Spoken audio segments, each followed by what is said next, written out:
Green লাইনে বাড়ছে metro, অর্থাৎ হাওড়া ময়দান থেকে একেবারে সেক্টর 5 পর্যন্ত সোম থেকে শুক্র 228টি মেট্রো পরিষেবা।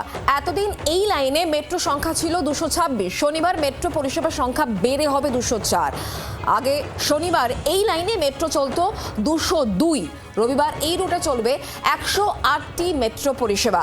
আগে রবিবার চলতো 104টি মেট্রো। পাশাপাশি ইয়েলো লাইনেও বাড়ছে মেট্রো, অর্থাৎ নোয়াপাড়া থেকে বিমানবন্দর এই রুটে আজ থেকে পরীক্ষামূলকভাবে বিমানবন্দর থেকে শহীদ ক্ষুদিরাম মেট্রো প্রথমে দিনে 2টো করে মেট্রো, একটি আপ এবং একটি ডাউন।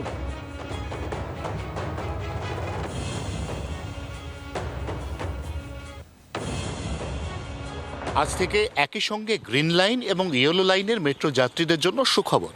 গ্রিন লাইনের ক্ষেত্রে বাড়ছে ট্রেনের সংখ্যা, আর ইয়েলো লাইনে দীর্ঘদিনের দাবি মেনে যাত্রীরা এবার সরাসরি জয়হিন্দ বিমানবন্দর থেকে মেট্রোর প্রাচীনতম অর্থাৎ ব্লু লাইন সরাসরি ধরার সুযোগ পাবেন।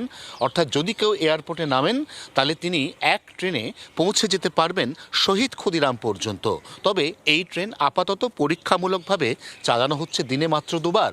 যদি ভবিষ্যতে এখানে যাত্রী সংখ্যা বাড়ে তাহলে এই পরিষেবাও নিয়মিত হবে বলে আশা করছে মেট্রো কর্তৃপক্ষ। জি 24 ঘন্টার জন্য ক্যামেরায় অরিন্দমের সঙ্গে অয়ন, কলকাতা।